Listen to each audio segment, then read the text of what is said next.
Bonjour.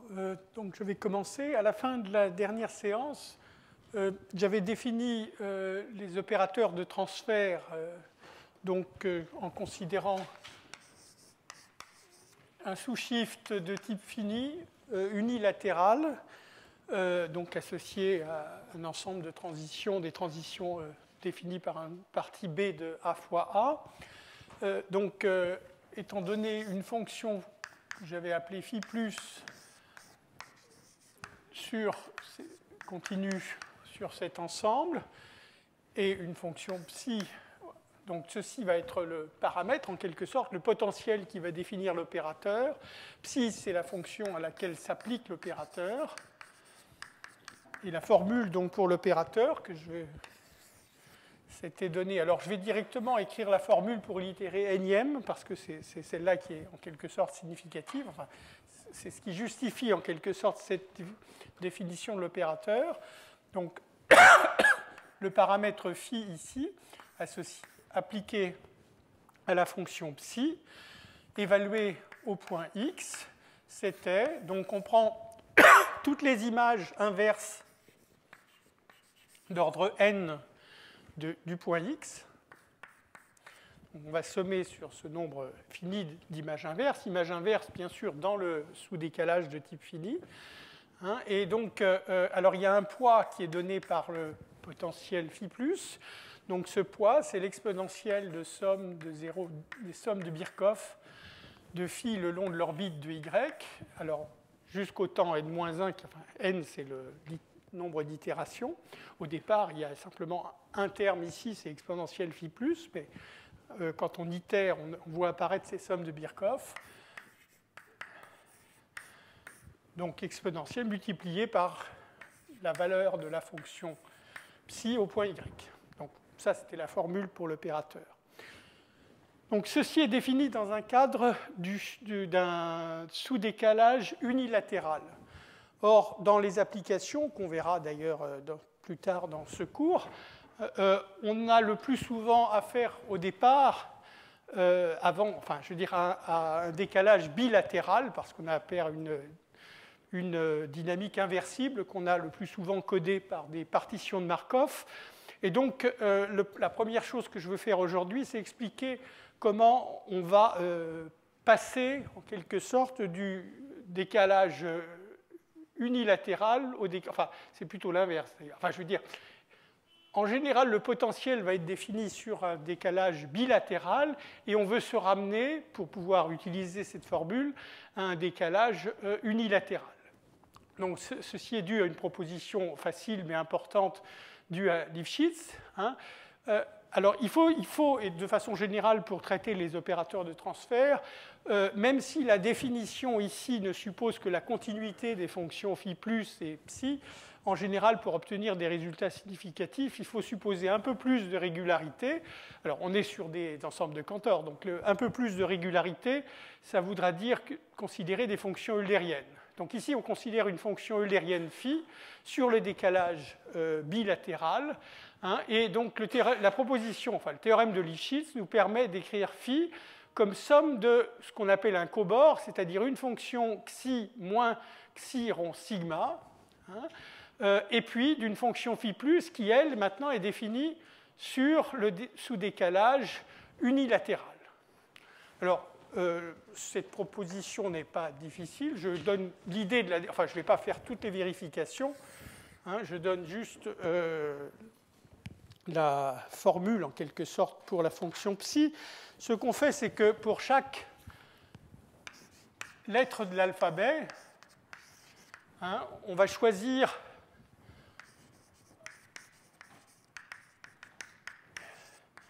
une suite, alors indexée par les entiers négatifs, on va choisir un passé. On va se donner un passé, donc, qui au temps 0 correspond à θ0. Donc on complète en quelque sorte θ0 en une suite indexée par les entiers négatifs. On veut que cette suite soit dans le sous-décalage sigma b-, enfin que les transitions soient permises par les données de transition B.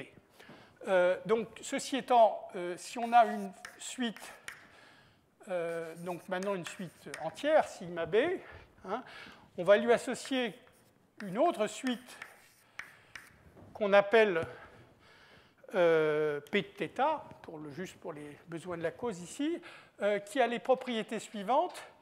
Elle coïncide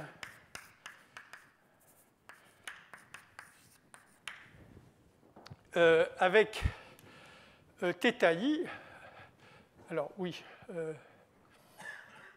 j'ai trop de θ, donc je ne vais peut-être pas l'appeler θ ici, je vais l'appeler oméga. Ça ne va pas tellement aller non plus. Oui, j'ai une question de notation. Bon, je vais plutôt l'écrire, le dire en mots. Hein. Donc, P de θ coïncide.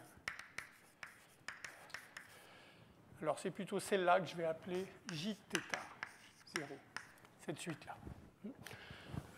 Donc, cette suite J de θ 0 donc, coïncide avec θ pour I positif ou nul, et avec J de θ 0, donc on change le passé. On est parti d'une suite θ, je reviens à ma notation, hein, et donc je transforme son passé. Je ne touche pas à son futur, les indices positifs ou nuls, mais pour le passé, je remplace par ce choix qui ne dépend que de θ 0. Alors, il n'y a pas de... Je vais dire, il n'y a pas d'incohérence en θ 0, précisément parce qu'il faut que je fasse attention. Donc, ça coïncide, enfin, les deux notions coïncident pour I égale 0. Alors, ceci étant, je peux définir ma fonction, celle qui apparaît dans la proposition de Lifshitz. Hein. Psi de θ, ce que je fais, c'est que je prends la somme pour n positif. Donc, je prends la fonction phi, donc je me suis donné une fonction phi hein, dans le théorème de Lifshitz. Je prends la fonction phi que j'évalue en sigma n θ. Θ, donc, est une suite enfin, dans sigma b. Hein, et je retranche. Bon, bien sûr, cette série ne convergerait pas, mais je retranche quelques sigma n p de θ, le p de θ que je viens de définir ici. Alors, ce que vous voyez, c'est que à mesure que n grandissent, hein, au départ, les deux θ et p de θ coïncidaient pour les indices positifs, mais après itération de n fois, ces deux suites vont coïncider hein, pour tous les indices supérieurs à moins n. Et donc, en fait, ces deux orbites, en quelque sorte, se rapprochent. Hein, se rapproche exponentiellement vite, et par conséquent, cette différence va tendre exponentiellement vite vers 0, parce que j'ai fait l'hypothèse que phi est eulérienne, hein, et donc la série converge. Hein. La série converge, donc ceci, et vous pouvez vérifier que cette fonction est eulérienne, d'une part, et d'autre part, si vous définissez phi plus comme étant ce qu'il faut, c'est-à-dire vous devez avoir phi plus de θ égale phi de θ plus, donc il ne faut pas que je me trompe de signe, ça, xi de sigma θ moins xi de θ. Donc la définition de phi plus, je prétends que cette suite, ceci ne dépend que du futur de θ, que des indices positifs ou nuls dans la suite θ, hein, essentiellement, j'ai fait tout pour, hein, puisque vous voyez ici ces termes-là ne dépendent par construction de P que des indices positifs ou nuls dans θ, et ensuite, quand je fais cette différence, hein, j'ai une élimination de ces termes, sauf un qui est phi de θ, le seul qui hein, et donc, j'obtiens bien que ce terme-là, c'est-à-dire cette expression-là, ne dépend que des indices positifs ou nuls de θ. Donc, ça veut dire que je peux voir la fonction phi plus, ici, comme une fonction sur le sous-décalage unilatéral, donc ce qui est bien le contenu de la proposition. Donc, modulo la petite vérification que xi est eulérienne, voilà la proposition. Alors, il y a plusieurs conséquences immédiates et importantes. D'abord, vous voyez que phi et phi plus sont essentiellement les mêmes, enfin, à une constante bornée près ici, ont essentiellement les mêmes sommes de Birkhoff. puisque quand je fais les sommes de Birkhoff, ici on va avoir un télescopage, il reste simplement la somme, le temps n égale 0 et le temps ici n, qui correspond à ce 2 fois norme et l'infini de xi. Donc ça c'est la première chose, et qui plus est, encore mieux en quelque sorte, si vous faites ce qui apparaît dans la fonction de zeta à poids, les sommes le long d'une orbite périodique, eh bien, le long d'une orbite périodique, enfin plus précisément un point fixe de sigma m, eh bien, les deux vont coïncider parce que cette fois-ci, la différence, ce cobord xi moins xi rond sigma, va complètement disparaître en faisant la somme le long de l'orbite périodique. Voilà, donc voilà la proposition et ses conséquences. Alors, je ne vais pas m'en servir immédiatement, mais par contre, dans les deux applications que je présenterai après avoir donné les principales propriétés des opérateurs de transfert, on se servira chaque fois de cette proposition de Lifshitz. Donc, cet opérateur de transfert qui, à première vue, concerne le décalage unilatéral, va pouvoir en fait donner des informations sur le décalage bilatéral. OK, alors avant, je vais dire de donner les résultats principaux sur les opérateurs de transfert, enfin un résultat, je vais d'abord juste illustrer en quelque sorte ce qu'on va faire dans un cas très, très simple. C'est celui où on considère des fonctions psi qui ne dépendraient que de la coordonnée θ0, et où le paramètre, le potentiel phi+, lui, ne dépendrait que des deux premières coordonnées. Donc celui-là, la fonction psi ne dépendrait que de la première coordonnée θ0, et celle-là que des deux premières θ0 et θ1. Alors on a un petit calcul que je fais juste par... Qu'est-ce qui se passe dans ce cas-là?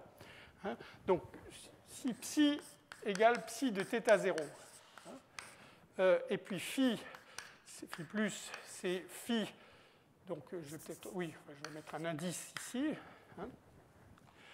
psi θ égale psi θ0. Donc psi ici, je vois psi comme une fonction dans RA, indexée par les lettres de l'alphabet, et phi plus, donc phi de θ0, θ1 cette fois-ci, et donc phi plus, je le vois comme un vecteur dans RB. Alors, quand on regarde la définition, qu'est-ce qui se passe? Donc, je calcule L phi plus psi, une certaine fonction psi comme ça, donnée par un vecteur. Donc, je la calcule en une suite θ. J'applique la définition. J'applique la définition, donc ça va faire somme sur les sigma θ' égale θ. Je dois prendre les images inverses. Donc, ensuite, je dois mettre exponentielle. Alors, je vais, plutôt que faire ça, choisir un θ', c'est la même chose que choisir un indice θ-1, tel que θ-1, θ0 appartient à B. Donc, je vais remplacer la somme que je viens d'écrire ici. Je somme sur les θ-1 tels que θ-1, θ0 appartient à B. Donc, ça correspond bien aux images inverses par sigma de la suite θ, qui commence par θ0. Donc ici, je dois mettre le poids. Donc, alors ça va être exponentielle de phi plus indice θ-1, θ0. Et puis ensuite, je dois prendre la valeur psi donc en θ-1. Donc vous voyez, c'est juste pour justifier ce qui est indiqué sur le slide. Ensuite, c'est que, donc, étant donné cette fonction, alors je l'ai appelée phi plutôt que phi plus, mais enfin, eh bien l'opérateur de transfert, vous voyez que ce que vous voyez ici ne dépend que de θ0. Donc vous êtes parti d'une fonction psi qui dépendait que de la première coordonnée, mais son image, qui apparaît dans cette formule, ne dépend aussi que de la première coordonnée, et l'indice, enfin sa coordonnée θ0 est donnée par cette formule. C'est-à-dire vous voyez apparaître la matrice. la matrice, cette matrice que j'ai écrite ici. Voilà. Bon, alors, si vous revenez à la fonction de zeta dans ce cadre, hein, qui est un cadre très simple, puisque ici, je me suis placé en dimension finie, j'ai considéré des espaces de fonctions qui étaient des espaces de dimension finie, pas du tout d'analyse fonctionnelle. Hein, eh bien, ce que vous obtenez, hein, c'est la fonction de zeta à poids, hein, qui est donnée par cette formule. C'est juste que quand vous revenez à la fonction, je fais le petit calcul qui mène à ça. Je l'ai en fait caché déjà d'une certaine façon dans les exercices que j'ai, enfin dans les cas particuliers de calcul, la fonction de zeta que j'avais vue. Hein, donc quand vous calculez cette fonction sigma grand phi ici, ce que vous obtenez à cause de, donc c'était la somme, je vous rappelle la définition, c'est somme sur m supérieur à 1, alors il y a exponentielle quelque part, hein, donc somme sur sigma m θ égale θ, de donc produit de i égale 0 à m-1 de grand phi de, donc j'ai appelé ça donc sigma i θ. Et puis ensuite j'ai Zm sur m. C'était ça la fonction de zeta, point z. Alors c'est une série formelle, mais on va voir qu'elle converge au moins au voisinage de l'origine. Donc qu'est-ce que je reconnais ici? Alors grand phi, c'est l'exponentielle de petit phi. Hein, donc j'obtiens ici le produit des coefficients de la matrice le long des orbites périodiques. Donc vous obtenez l'exponentielle ici, et vous allez obtenir ici donc la trace de la matrice que je viens d'écrire, M, qui s'appelle M indice phi dans le texte, élevée à la puissance m et m, Zm sur m. Donc là, c'est un calcul classique, en quelque sorte, qui présente donc ensuite, je fais la somme sur les valeurs propres de m phi, comptée avec multiplicité. Hein. Donc la trace, c'est la somme des valeurs propres. Donc j'obtiens lambda i puissance m Zm sur m. Et donc je reconnais, alors il me manque un moins quelque part que j'ai oublié de mettre au début, hein, dans la définition. Donc vous obtenez... oui. Donc vous obtenez ici 1 sur le produit des 1 moins lambda iz, hein, qui est bien 1 moins z déterminant de m phi. Donc la formule qui est là. Alors, maintenant, on va passer au cas général. Donc, ce qu'on souhaite faire, il n'y a pas un résultat qui englobe tous les autres. Je vais donner le résultat classique qui est dû à Ruel. Mais donc, l'idée, ça serait d'essayer de généraliser ce qu'on vient de voir dans le cadre un peu élémentaire de la dimension finie, mais avec des fonctions très spéciales. Il y a d'autres, je veux dire, c'est insuffisant pour ce qu'on veut faire, ces fonctions-là. Donc, en considérant des fonctions plus générales, mais quand même régulières, euleriennes, hein, on voudrait comprendre l'opérateur de transfert. Donc, on part d'une fonction sur sigma b, on remplace phi par phi plus, hein, et on va considérer l'opérateur de transfert avec ce potentiel phi plus. Donc l'idée, ça serait qu'on ait quelque chose de semblable, c'est-à-dire que la fonction de zeta à poids, le poids donné par l'exponentielle de phi, qui est le même, hein, c'est là que première fois le théorème de Lifshitz intervient, ces produits, hein, seront les mêmes qu'on considère petit phi ou phi plus. C'est ce qu'on a vu comme corollaire du théorème de Lifshitz. Hein, les sommes sur les orbites périodiques sont les mêmes pour phi et phi plus. Donc là, hein, et on voudrait donc que la fonction de zeta apparaisse comme une sorte de... Enfin, je dis une sorte de déterminant parce que maintenant on est en dimension infinie. Oui, l'inverse d'un déterminant. OK, donc ça serait le programme si on veut. On ne va pas arriver jusque-là.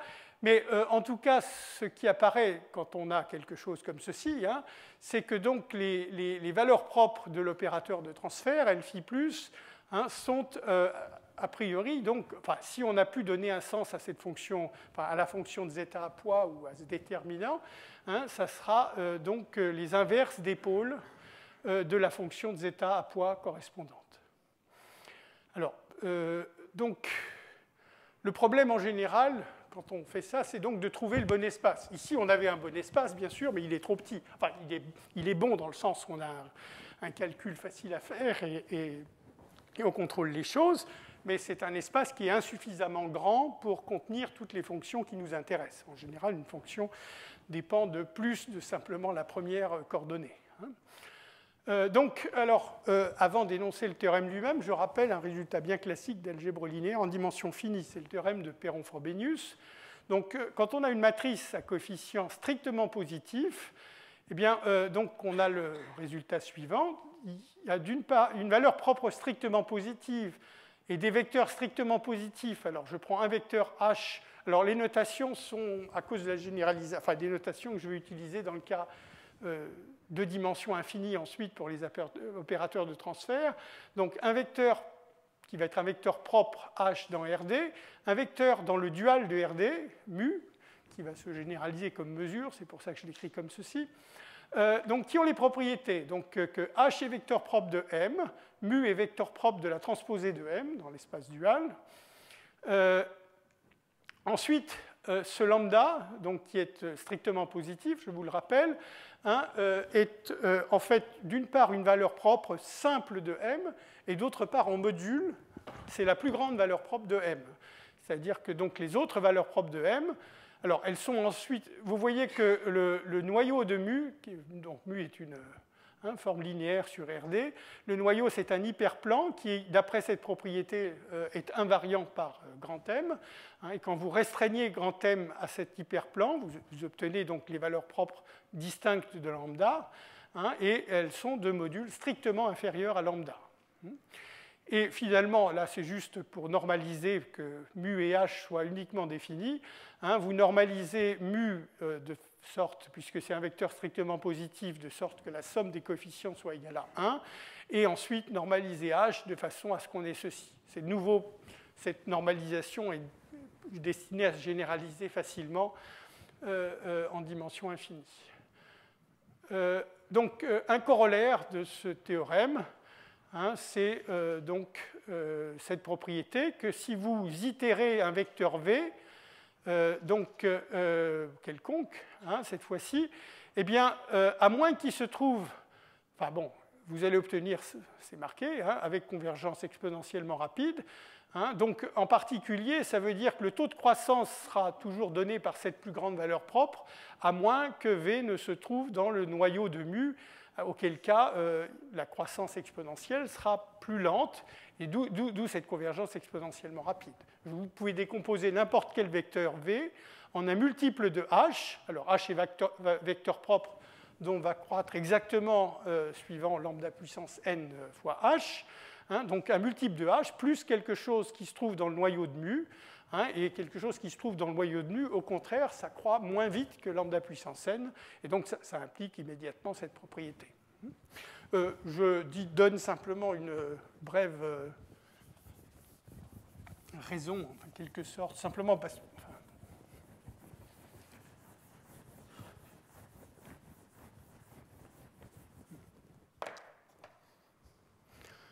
Une démonstration simple du théorème de Perron-Frobenius, les propriétés suivent facilement une fois qu'on a la première, une fois qu'on a trouvé le vecteur propre positif, strictement positif, et alors par dualité on obtient le mu de la même façon, enfin, donc juste l'existence de h, eh bien en fait on se place dans le cadran positif projectivisé. Hein, donc je fais un dessin en dimension 3 par exemple. Hein, donc ceci correspond à l'octant, enfin correspondant aux trois coordonnées strictement positives que je vois de façon projective. Hein, donc j'ai un triangle. Et ensuite, vous définissez ce qu'on appelle la métrique de Hilbert, qui est juste donnée par le birapport. C'est-à-dire si vous avez deux points que je vais appeler C et D dans ce triangle, donc deux vecteurs si vous voulez, mais je ne m'intéresse qu'aux directions des vecteurs à coordonnées strictement positives. Vous regardez la droite, alors c'est la droite projective, donc c'est le plan engendré par C et D. Je suppose que les points sont distincts puisque je veux définir leur distance. Et donc vous complétez en deux points A et B, hein, et vous calculez le birapport de ces quatre points. Alors vous le présentez, enfin la distance entre C et D sera donnée par le logarithme du birapport, la version qui est toujours strictement, enfin plus grande que 1, c'est-à-dire ici, ça sera D-A sur C-A, hein, multiplié par B-C sur B-D. Voilà. Donc ça définit une métrique dans le projectivisé du cadran positif. Hein. Et en fait, si vous avez une matrice M telle que celle-là, à coefficient strictement positif, le strictement est important, hein, vous voyez que l'image du cadran positif va être quelque chose qui se trouve, alors, je ne veux pas le faire parallèle vraiment, mais hein, va être quelque chose qui se trouve strictement à l'intérieur. Alors avec la formule qui est ici, hein, il est facile de voir que cette distance, donc qui est la métrique de Hilbert, hein, va être donc la distance de MC à MD, hein, va être décrue par un facteur strictement plus petit que 1, donc on a une contraction. Hein,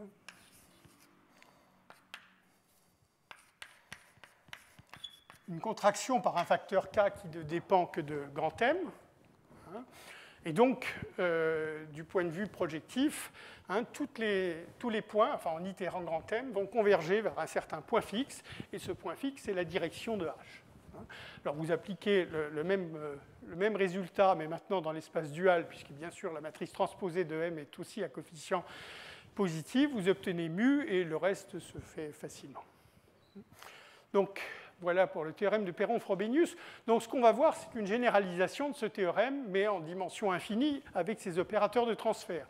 Donc le point, c'est que ces opérateurs de transfert, vous voyez que les coefficients qui apparaissent, hein, sont alors strictement positifs, évidemment pas tels quels, enfin je vais dire, tout point ne se trouve pas, mais d'une certaine façon, c'est l'aspect mélange topologique, hein, qui va jouer le rôle de strictement positif. On a supposé depuis le début que le sous-décalage de type fini qu'on considère est topologiquement mélangeant.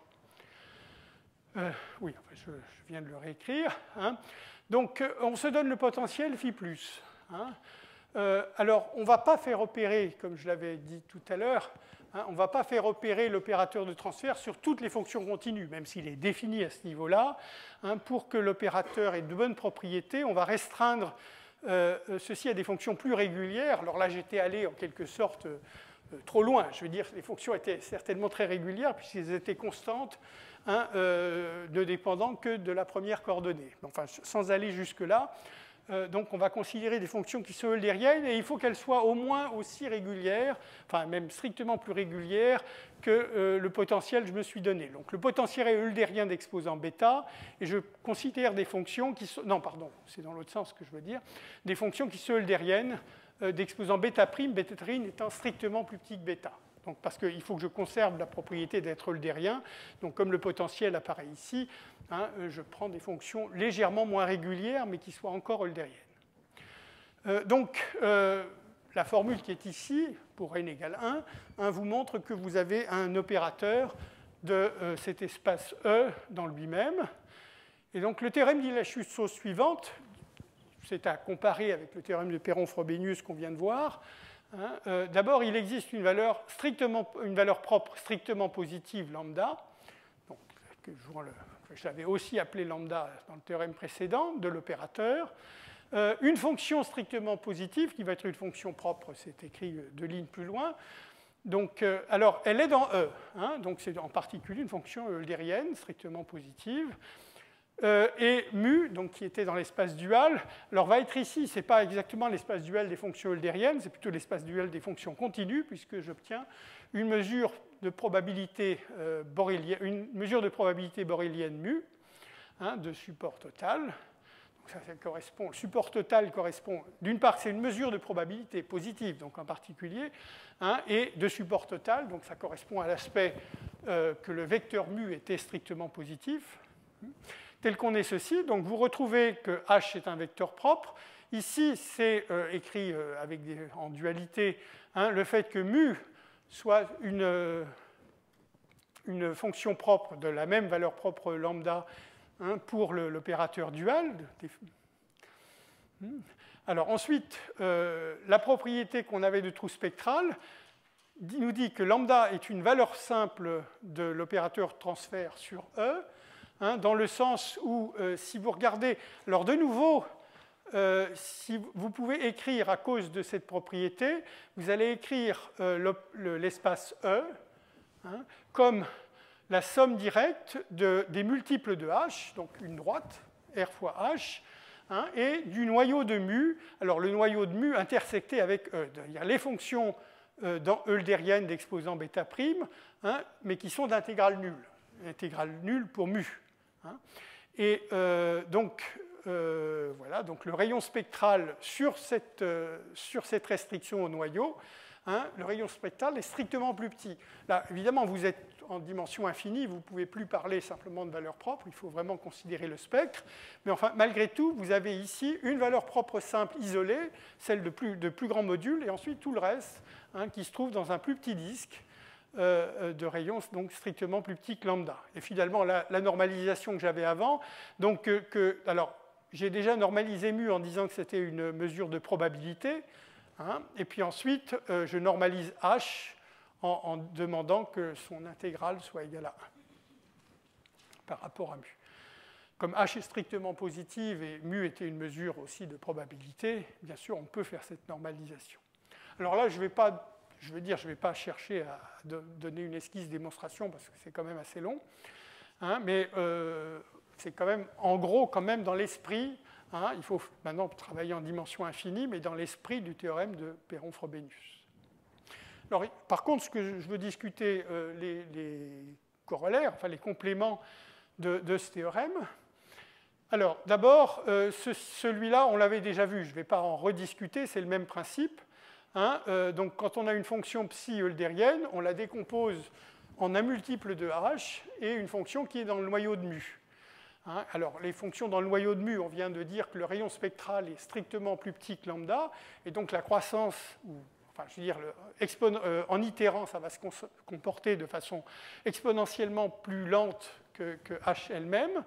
Et donc, par ailleurs, h est une fonction propre. Donc, quand on itère un multiple de h, on multiplie simplement par lambda. Donc, vous avez cette première propriété exactement pour les mêmes raisons que vous l'aviez en dimension finie. Ensuite, donc, voilà, c'est la même chose. Alors ensuite, on avait défini la pression il y a la dernière fois. Hein, donc, cette pression va réapparaître ici, puisque ce lambda, c'est précisément l'exponentielle de p de phi plus. Alors, sans faire la démonstration, je veux juste... je veux dire, il n'y a rien d'étonnant, en quelque sorte. Ensuite, il n'y a rien d'étonnant, puisque si vous regardez... donc, j'écris deux formules. Je prends cette formule-là d'abord, hein, et j'applique à la fonction 1. Donc, la fonction constamment égale à 1, donc psi. Hein. Puis je regarde donc qu'est-ce que ça vaut en x. Quand c'est la fonction constamment égale à 1, j'obtiendrai 1 ici. J'obtiens simplement la somme sur les préimages de x, hein, de cette exponentielle.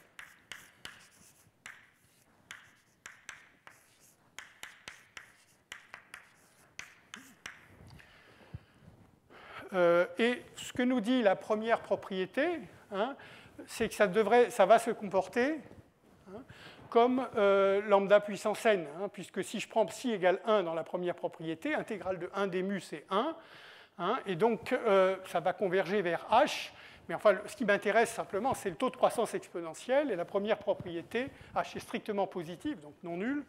Et ça vous dit que cette somme va se comporter à un taux de croissance exponentielle qui est donné par lambda. Et si vous vous rappelez par ailleurs la définition de la pression, donc, alors je vais plutôt, oui, c'était la limite lorsque n tend vers l'infini, hein, de 1 sur n, le logarithme, donc c'était de nouveau un taux de croissance exponentielle. La différence, c'est que ce n'était pas exactement cette somme, c'était somme sur sigma n x égale x. Donc c'était les points périodiques. Hein. Et puis sinon, c'était la même expression.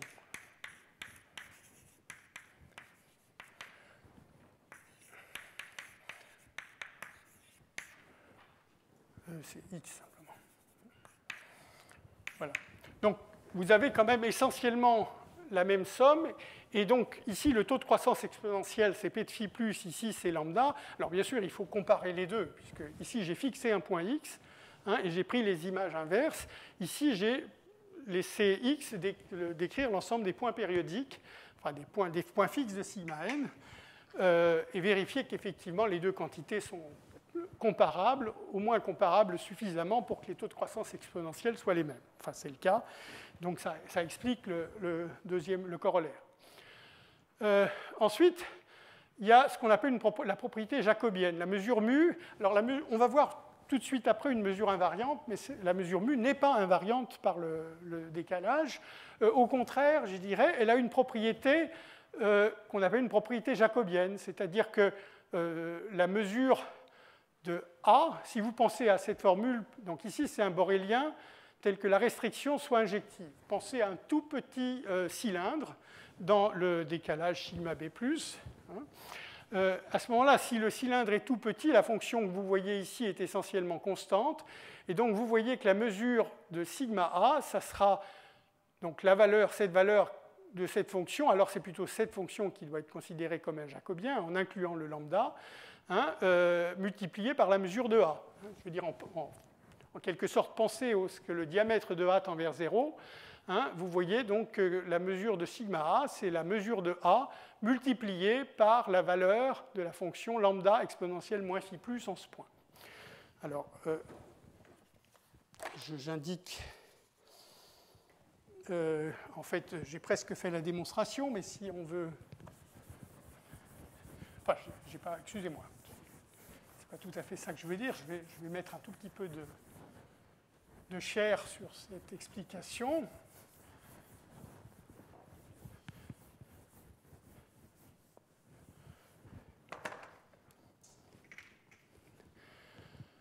Alors, je vais quand même vérifier mes notes. Donc, je prends A. Pour simplifier, je dis que c'est un cylindre, mais en fait, je ne vais pas vraiment m'en servir. Je pense à un tout petit cylindre. Donc, je vous rappelle, un cylindre, c'est-à-dire que j'impose les m plus 1, enfin, m, ça sera plus joli, les m premières lettres des suites θ que je considère.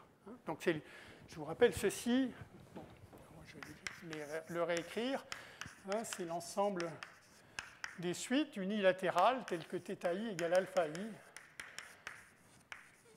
pour i strictement inférieur à m. Donc, alors, donc je considère la fonction psi qui est donc la restriction de l'exponentielle moins phi plus à a. Alors, si je regarde, j'applique l'opérateur de transfert à cette fonction psi.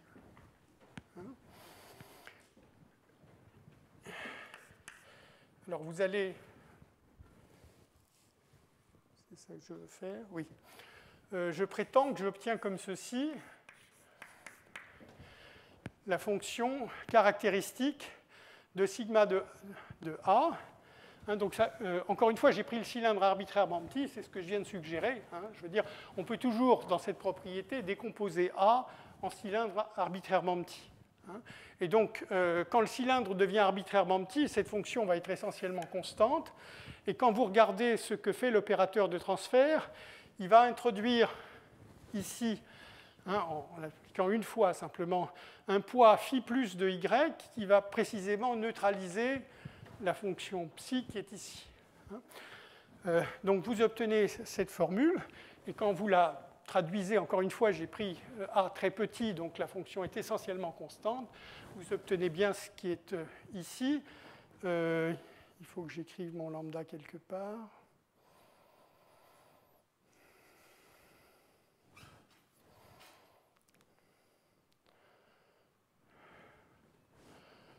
J'ai peut-être dit de bêtises, alors attendez, tout d'un coup je ne vois plus où est le lambda.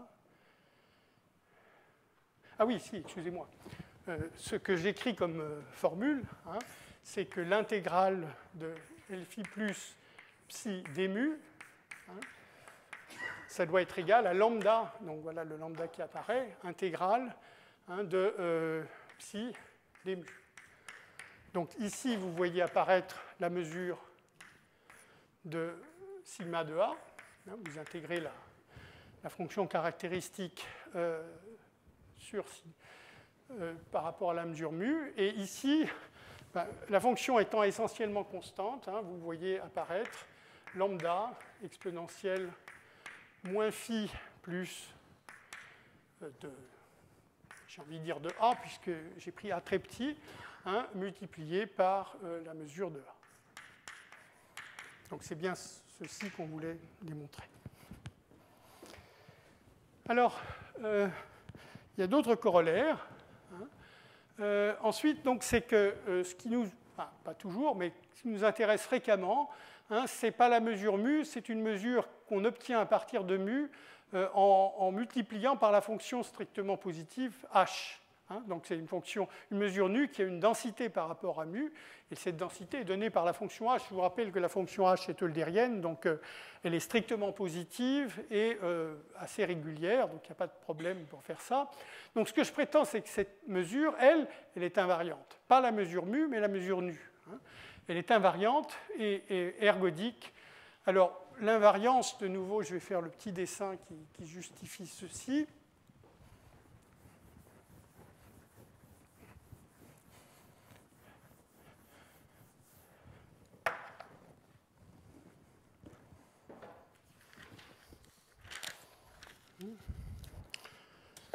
Donc je considère, alors de nouveau, l'invariance, on peut décomposer une fonction quelconque en fonction. Donc je veux montrer que l'intégrale de psi rond sigma d nu est égale à l'intégrale de psi d nu. Donc je peux commencer par décomposer la fonction psi en fonctions qui ont des petits supports. Et donc je prends une fonction psi dont le support va être donné contenu dans un petit ensemble A. Et ensuite, donc, alors ce petit ensemble A, je considère ces images inverses par le shift. Donc A1, AI en général, il a un certain nombre d'images inverses. Et donc, je fais maintenant le calcul suivant. Donc je dois calculer donc, la mesure nu, elle est donnée par la densité H et mu. C'est mu qui a des propriétés données par le théorème, donc je suis obligé de me ramener à mu.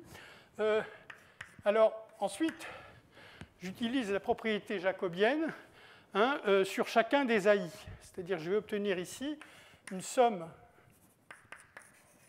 sur les différentes images inverses, ici. Donc la propriété jacobienne me donne quoi? Intégrale de psi. J'ai un lambda moins 1, donc je vais peut-être le mettre devant, qui sera le même pour tout le monde. Somme sur i, intégrale. Donc j'ai psi et j'ai ensuite h rond. Alors j'écris sigma i moins 1, c'est-à-dire que je prends la branche inverse, ici, la branche inverse de sigma qui m'envoie a sur ai. D mu. Et puis j'ai oublié le jacobien. Oui, c'est ça, exponentielle. J'applique la propriété précédente, phi plus rond sigma i, c'est bien ça, oui. Mouvement début. Donc ici, j'ai appliqué la propriété jacobienne en réintroduisant le jacobien. Et je revois ici somme sur i de ceci, c'est exactement la définition de l'opérateur de transfert, hein, appliquée à la fonction petit h. Le poids est ici, la fonction est ici. L'opérateur h était une fonction propre, donc avec valeur propre nue, donc quand je rassemble tout ça, hein, pas tout ça, j'obtiendrai simplement intégrale de psi h. Pardon. C'est une fonction propre, donc je remplace, enfin ceci est égal à petit h, hein, et donc j'ai dlu. Donc ça c'est la mesure nue. Donc j'ai bien montré que la mesure est invariante. Voilà, donc la mesure est invariante, l'ergodicité résulte assez facilement du mélange topologique, je ne vais pas le faire. Donc c'est une mesure qui a un nom, hein, ce qu'on appelle mesure de Gibbs ou mesure d'équilibre associée au potentiel phi+. Bon, j'ai encore une autre propriété que je veux indiquer, enfin deux autres d'ailleurs. En fait, initialement, c'était une des façons de définir les mesures en question, et une définition qui peut être prise dans un cadre plus général, bien que je ne vais pas en parler. Donc, je reconsidère les cylindres comme j'ai vu tout à l'heure ici, avec des oméga au lieu de θ. Donc, ces mesures de cylindres, hein, on peut les estimer à des constantes multiplicatives près qui sont uniformément bornées, donc c'est le C et C-1, en calculant précisément ces quantités. Hein, ça ressemble, c'est dans l'esprit de mécanique statistique, hein, où beaucoup de mesures en mécanique statistique, hein, sont définies en se donnant à des constantes près, enfin à proportionnalité près, les mesures sur des petits ensembles. Donc ici, la mesure du cylindre, c'est à une constante près, hein, donnée par cette somme de Birkhoff, moins la pression, donc il y a une normalisation. Je vous rappelle que ce exponentiel de P de phi plus, c'est simplement lambda. Hein, donc c'est juste éliminer le lambda. Hein, et donc ensuite, c'est mesure des sommes de Birkhoff exponentielle de ceci. Voilà.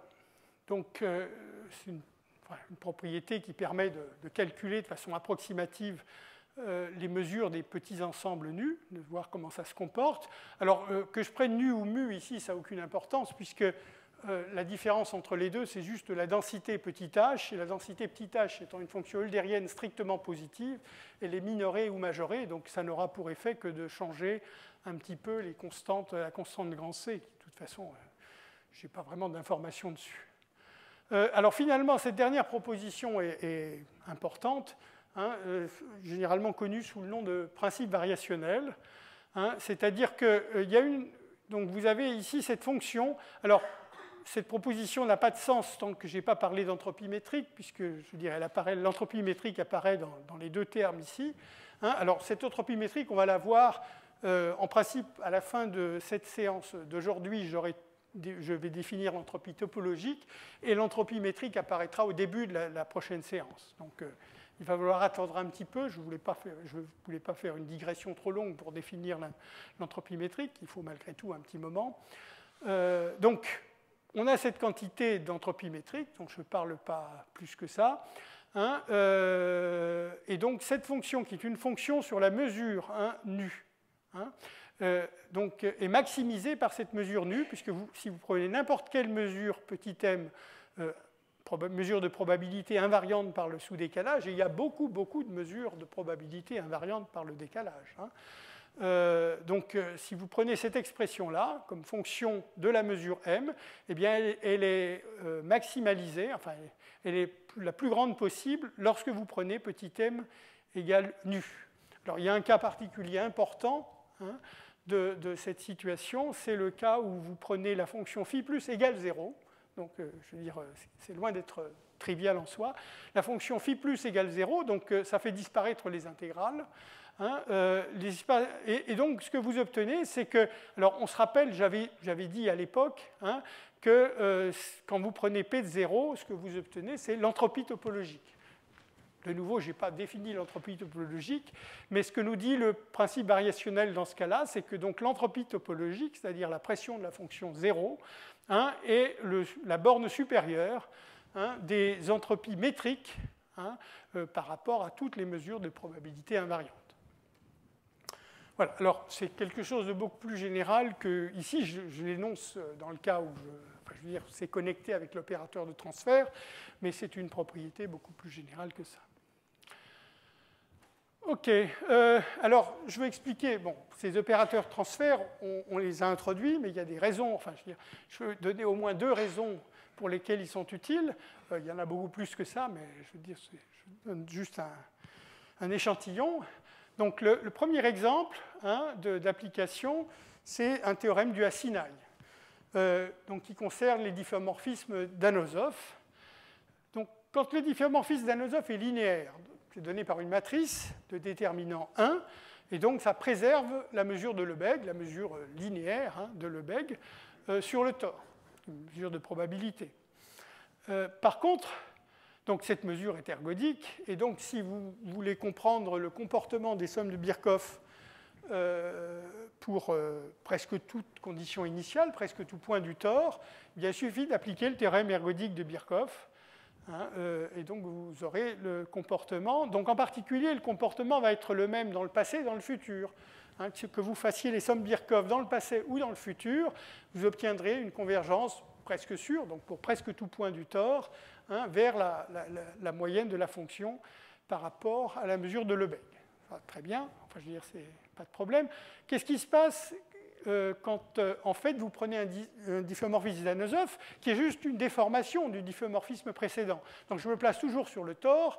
J'ai le théorème de Franks, hein, qui dit que le difféomorphisme en question est topologiquement conjugué au difféomorphisme linéaire. Donc, si F est homotope à A, il existe un homéomorphisme petit h qui conjugue petit f à grand A.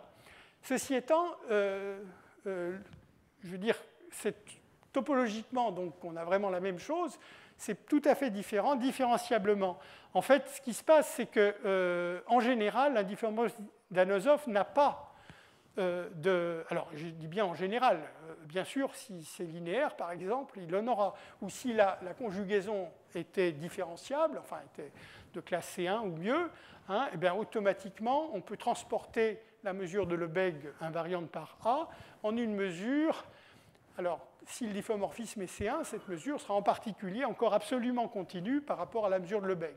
Mais en général, le difféomorphisme n'est pas de classe C1 ou mieux. Hein, et en fait, il transporte la mesure de Lebesgue en une mesure qui est invariante par F, bien sûr, mais qui n'est pas absolument continue. Hein, donc le H est de ce point de vue-là singulier. Hein, voilà ce que j'ai dit. Hein. Et donc, en fait, cette mesure ne nous sert à rien quand on cherche à comprendre le comportement de presque toute orbite, presque toute par rapport à la mesure de Lebesgue. On peut considérer que la mesure de Lebesgue a un rôle spécial, hein, parce que d'une certaine façon, c'est un peu ce qu'on peut voir physiquement, mais la mesure de Lebesgue pour un difféomorphisme F n'est plus invariante, hein, et donc on ne peut pas appliquer le théorème de Birkhoff. Donc voilà la question. Donc le théorème de Sinaï que je vais énoncer dans le prochain slide est une réponse à cette question. Alors la réponse est surprenante, enfin en tout cas elle a beaucoup surpris à l'époque, je crois. C'est que, en fait, d'abord, enfin, une des conséquences du théorème de Sinaï, c'est que le comportement de presque toute orbite en temps positif n'est en général pas le même qu'en temps négatif. C'est quelque chose qui est complètement différent du contexte du théorème de Birkhoff, où automatiquement les moyennes futures sont les mêmes que les moyennes passées. Enfin, les moyennes sur le futur sont les mêmes que les moyennes sur le passé pour presque tout point.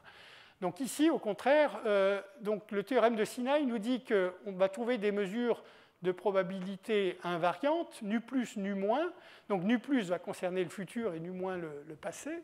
Hein, qui ont donc les propriétés que... Alors attention, donc, le problème, hein, c'était bien de comprendre les sommes de Birkhoff pour Lebesgue, presque tout point.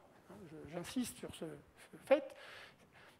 Et donc, dans le futur, ici, les sommes de Birkhoff se comportent comme la moyenne de psi par rapport à la mesure nu+, tandis que dans le passé, donc il y a un moins j ici, dans le passé, ces sommes de Birkhoff se comportent comme les moyennes, mais cette fois-ci par rapport à la mesure nu-.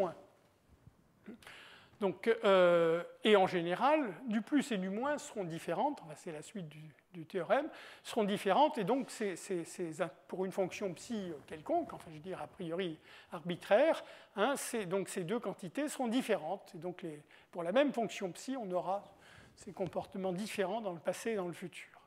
Donc c'est ce que je dis tout de suite, hein, les mesures ne sont égales, les mesures nu+, nu- ne sont égales que si f a une mesure de probabilité invariante équivalente à la mesure de Lebesgue. Bien sûr, dans ce cas-là, la mesure en question, c'est nu+, et c'est aussi égal à nu-. Puisqu'à ce moment-là, on retombe dans une situation où on peut appliquer le théorème de Birkhoff et comprendre le comportement directement presque des sommes de Birkhoff pour presque tout point. Alors, oui, je vais donner maintenant une petite idée donc, Donc, je veux illustrer en quelque sorte comment se servir de ces opérateurs de transfert. Vous voyez que dans l'énoncé du théorème de Sinaï, il n'y a absolument pas d'opérateur de transfert. Je veux dire, ça va être des outils pour démontrer le théorème de Sinaï. Donc, on commence par choisir, de même que les partitions de Markov en sont, hein, on commence par choisir une partition de Markov pour petit f. Pour petit f, et donc ce qu'on a vu la dernière fois, hein, cette partition de Markov nous donne automatiquement une semi-conjugaison, hein, entre un sous-décalage de type fini sigma b et petit f. Comme un difféomorphisme d'Anosov est toujours topologiquement mélangeant, hein, ce décalage va être également topologiquement mélangeant. Alors, ensuite, c'est peut-être là le point crucial, en tout cas du point de vue technique, de la démonstration, hein, c'est que le feuilletage stable par les variétés stables locales, enfin ici je ne m'intéresse pas de les étendre globalement, hein, que ce feuilletage stable est absolument continu dans le sens suivant. Donc je vais faire le dessin en même temps que...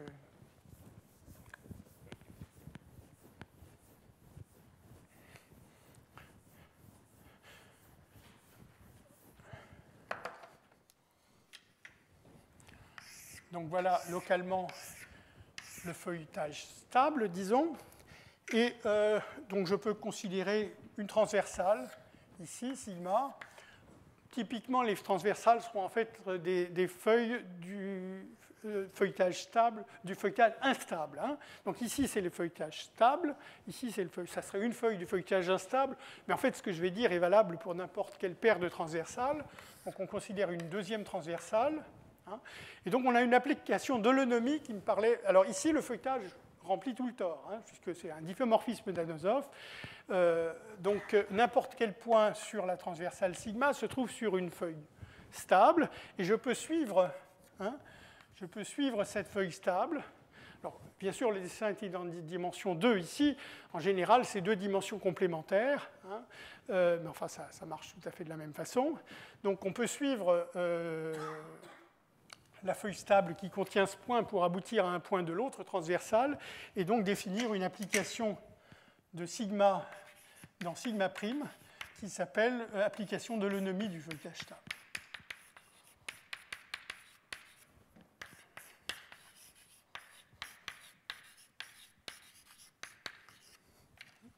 Alors, ce que nous dit la propriété d'absolue continuité, alors, les feuilles elles-mêmes, si je prends f suffisamment, elles sont aussi régulières que f est régulier. Par exemple, si f est de classe C infini, chaque feuille individuellement sera de classe C infini. Mais ce n'est pas du tout le cas pour le feuilletage en tant que feuilletage. C'est-à-dire, transversalement, on a bien sûr un vrai feuilletage. Je veux dire, ces applications de l'holonomie sont continues, mais elles ne sont pas beaucoup mieux que ça. En fait, la bonne propriété qu'on a, hein, en tout cas en dimension quelconque. En dimension 2, on verra plus tard qu'on peut dire un peu mieux. Hein, mais en dimension quelconque, ces applications sont absolument continues. Hein, dans le sens suivant, ces applications de l'holonomie, ici, sont absolument continues dans le sens où elles préservent les ensembles de mesure nulle. Si j'ai un ensemble sur sigma qui est de mesure nulle, alors attention, mesure nulle par rapport à la mesure de Lebesgue, intrinsèque à sigma. Je ne suis pas en train de parler... Alors, cette mesure de Lebesgue n'est pas complètement bien définie. Elle est bien définie. Je veux dire, ce qui est défini, c'est la classe de la mesure de Lebesgue, à une densité près strictement positive, disons. Et donc, les ensembles de mesures nulles sont bien définis, par contre. Mais encore une fois, par exemple, si j'ai un dessin bidimensionnel comme celui-là, ici, c'est une mesure de Lebesgue unidimensionnelle. Et ici, de la même façon, une mesure de Lebesgue unidimensionnelle. Et donc, cette application de l'eunomie transforme un ensemble de mesures nulles ici en un ensemble de mesures nulles ici. C'est ça l'absolue continuité des feuilletages stables et instables. Et c'est la propriété cruciale que je ne vais pas démontrer, mais enfin qu'il faut démontrer pour que la démonstration soit complète. Alors ensuite, une fois qu'on a donc, cette propriété d'absolue continuité, donc ça va permettre de choisir une transversale en quelque sorte pour définir les choses de façon un peu, enfin pas arbitraire, mais enfin je veux dire, les choses ne dépendront pas trop de la transversale. Donc on regarde ensuite le jacobien instable. Alors de nouveau là, je choisis une métrique. Je peux choisir, comme je suis sur le tore, la métrique standard, pour avoir une métrique sur chaque transversale. En fait, maintenant, je vais donc considérer que sigma, c'est la variété alors, en un point x. Et puis, donc, l'image, alors ici, je le mets assez, pas très loin, pardon, c'est pas ici. J'ai la variété instable locale en f de x. Oui, enfin, j'ai eu tort de mettre sigma prime. Non, excusez-moi, j'ai tort. Je veux dire, j'ai la variété instable locale en x, et puis, pas forcément par ici, j'ai la variété instable locale en point f de x. Tout ceci est muni donc, de la métrique riemannienne induite par la métrique standard euclidienne de RD, disons. Et donc, je peux définir le jacobien instable, c'est-à-dire que je prends la restriction à la variété locale instable à valeur ici. D'accord? Donc, je ne regarde que ces coordonnées, pas les coordonnées transverses.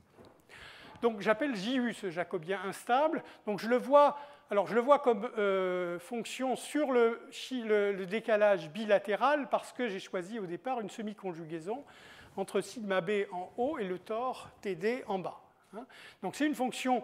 Alors, c'est là qu'intervient une condition que j'ai écrite, mais que je n'ai pas dit oralement, sur le diffeomorphisme d'Anosov. Donc, on commence ici à voir une distinction, enfin, toute la théorie, j'ai envie de dire soft, qu'on a fait dans les 2 premières séances, sur l'hyperbolicité uniforme, fonctionnait en topologie C1. Je veux dire, j'avais seulement besoin de supposer que les diffeomorphismes que je considérais étaient de classe C1. Maintenant, on entre dans une sphère de résultats où il est nécessaire de supposer plus de régularité sur les diffeomorphismes. Donc, en particulier ici, petit f, j'ai supposé dans le théorème de Sinaï qu'il était de classe CR avec un certain R strictement plus grand que 1. Et donc ici, le jacobien en question, qui considère les dérivées premières, les dérivées partielles d'ordre 1 du diffeomorphisme sont elles-mêmes eulériennes, et le jacobien instable est donc eulérien. C'est important parce que si c'est seulement de classe C1, il serait seulement continu et je ne pourrais pas appliquer le théorème de Lifshitz ou des trucs comme ça. Donc j'applique le théorème de Lifshitz. Je l'applique à la fonction moins logarithme du jacobien instable. Donc alors, le jacobien instable, je suis le long des feuilles instables, donc j'ai tendance à le dilater. Le jacobien instable a donc tendance à être plus grand que 1, et c'est certainement le cas pour les sommes Birkhoff le long des orbites. Et donc ici, j'ai une fonction négative que j'écris comme somme d'une fonction ici qui aura tendance aussi à être négative, plus un cobord, donc qui va plus ou moins disparaître dès qu'on fait des sommes de Birkhoff. Donc là, c'est le théorème de Lifshitz. Et maintenant, je considère donc l'opérateur de transfert. J'ai fait ce qu'il faut. J'ai construit le potentiel phi u+, à partir de la fonction. Alors, ce potentiel étant donné, j'appelle lambda sa valeur propre dominante. Et donc, on vient de voir qu'il y a aussi 2 mesures de probabilité qui arrivent. Une mesure mu qui a cette propriété de jacobien, ici, qui apparaissait comme vecteur propre du dual de l'opérateur de transfert, et une mesure nue, qui était reliée à la mesure mu par une densité eulérienne strictement positive, hein, et qui donc est invariante et ergodique pour F. Alors,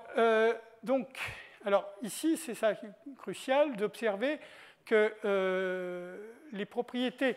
Qu'est-ce qui se passe? C'est qu'en fait, la propriété d'être jacobien, hein, comme j'ai choisi phi plus, pensez que, je veux dire, j'ai dû m'arranger par le théorème de Lifshitz à faire en sorte que la fonction jacobienne devienne, en fait, après ajout d'un cobord, hein, une fonction qui ne dépend que du futur. Hein. Mais ceci étant, si vous pensez à la propriété jacobienne à une constante près, et en particulier à la propriété de... Alors c'est un peu loin peut-être, je ne sais plus. Voilà, cette propriété, où la constante ici apparaît. Hein, vous allez... alors cette propriété qui caractérise la mesure invariante nue, hein, va vous dire... Oui, voilà. Va vous dire qu'en fait... alors, même un peu, voilà. Ce qui m'intéresse surtout, c'est que la mesure nue, et donc aussi la mesure mu, hein, doit être en fait la mesure de Lebesgue, puisque la mesure qui a la propriété qu'elle se transforme... alors attention, la mesure de Lebesgue restreinte aux variétés instables. Hein. Donc j'ai une variété instable locale ici, j'ai la mesure de Lebesgue, mais de la dimension correspondante, hein, associée à la métrique euclidienne sur le tore. Et donc cette mesure se transforme par définition du changement de variable, hein, enfin par définition du jacobien, si vous voulez, suivant le jacobien instable. Et donc, par unicité des mesures mu nu données dans le théorème, hein, ça vous force donc le lambda qui apparaît, la valeur propre qui apparaît, à être égal à 1. Hein, puisque, je vais dire, on a cette propriété jacobien où il y a un lambda qui apparaît, mais compte tenu qu'on a déjà la propriété de jacobien parce que j'ai fait ce choix pour phi u plus d'être le jacobien à un cobord près, hein, on a forcément lambda égale 1, et vous vous rappelez que lambda, c'est l'exponentielle de la pression, hein, donc ça veut dire que la pression est égale à phi u plus. Voilà, alors, donc ça c'est le point crucial, si vous voulez. Maintenant, ça vous dit qu'en fait, la mesure nu plus, hein, la mesure nu, ça va être la mesure nu plus de l'énoncé. Hein. Donc, en fait, ce qui se passe, je ne sais plus si non, je reviendrai après. Ce qui se passe, en fait, c'est que vous n'avez pas de mesure invariante qui soit équivalente à la mesure de Lebesgue en général. Mais vous avez ce qui se fait de mieux à part ça. Vous avez une mesure nue qui, quand vous la, en quelque sorte, quand vous regardez les sommes de Birkhoff en temps positif, eh bien, évidemment, elles se comportent de la même façon. Elles se comportent de la même façon que vous considériez un point x ou n'importe quel point x' ou x seconde qui se trouve sur la variété stable, puisque les deux orbites, par définition de la variété stable, vont se rapprocher exponentiellement vite. Et donc, quand vous comparez les sommes de Birkhoff en x ou x' ou x seconde, hein, elles vont différer par une constante donc qui dépend essentiellement que de la distance initiale entre x et x' ou x seconde. Mais en tout cas, elles diffèrent par une constante bornée, donc quand vous prenez le taux de croissance, 1 sur n fois la somme, hein, ça tend certainement vers la même limite. Donc vous aviez en fait une fonction, enfin le comportement, les limites possibles des sommes de Birkhoff en temps positif sont bien sûr des fonctions de x, mais en fait sont des fonctions plus précisément de l'intersection de la variété stable locale de x avec une petite transversale, enfin, ceci étant localement.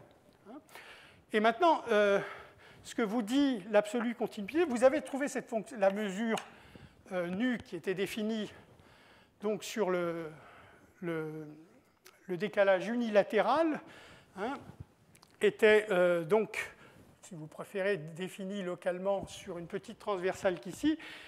Elle devenait à ce niveau-là équivalente à la mesure de Lebesgue, c'est ce qui est indiqué. Hein.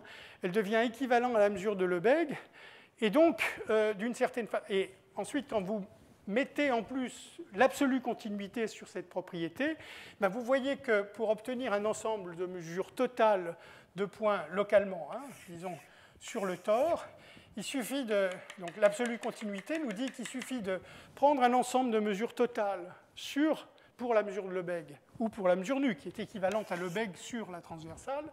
Hein, il vous suffit de prendre un ensemble de mesures totales sur la transversale et ensuite de saturer par les feuilles stables. Hein, et ça c'est une... Donc, hein, puisque sur une même feuille table, vous avez les mêmes limites. Hein. Donc, c'est la propriété fondamentale, hein, à part bien sûr les propriétés de l'opérateur de transfert, c'est cette absolue continuité qui, à l'application de l'eunomie près, vous ramène de être de mesure totale sur une petite boîte dans le tore, hein, à être de mesure totale sur une variété instable locale pour la mesure de Lebesgue, hein, ou pour cette mesure nue qui est équivalente. Donc ça explique pourquoi vous n'obtenez pas la même mesure en temps positif ou en temps négatif, parce qu'en temps négatif, il va falloir prendre l'autre application de l'eunomie par rapport au feuilletage instable. Hein, et comme ce feuilletage n'est pas régulier, hein, pas plus, enfin, transversalement, il n'y a pas de raison que vous obteniez comme ceci quelque chose de bon, enfin qui soit la même chose. Voilà. Alors, si vous reprenez l'argument, l'argument fonctionne pas seulement pour les diffeomorphismes d'Anosov, mais de façon générale pour un ensemble basique qui est un attracteur, par exemple le solénoïde qu'on avait vu. À ce moment-là, bien sûr, quand vous avez un attracteur, il n'est plus question d'essayer de considérer les sommes Birkhoff négatives pour un ensemble de conditions initiales de mesures de Lebesgue positives. Hein. Ce qui est raisonnable pour un attracteur, Anosov est très spécial parce que c'est à la fois un attracteur et un répulseur. Enfin, c'est un attracteur pour F, mais aussi pour F-1. Mais en général, donc, quand vous avez quelque chose comme le solénoïde, vous pouvez encore considérer les moyennes de Birkhoff pour presque toute condition initiale au sens de la mesure de Lebesgue, hein, et vous obtenez comme ceci, donc par la même procédure, une mesure de probabilité invariante sur l'attracteur, et l'attracteur est un objet ici de mesure nulle. Le solénoïde, par rapport à la mesure de Lebesgue, c'est de mesure nulle, mais malgré tout, il porte une mesure de probabilité invariante qui va décrire, hein, le comportement en temps positif de presque tous les points, et de nouveau, hein, j'insiste, presque tous, c'est par rapport à la mesure de Lebesgue, hein, donc pour les sommes de Birkhoff, comme ceci, dans le bassin. Voilà. Alors, je vais m'arrêter ici, et puis donc on s'arrête 5 minutes, et ensuite je prendrai, enfin on considérera une autre application qui est quelque chose sur le calcul des dimensions de Hausdorff.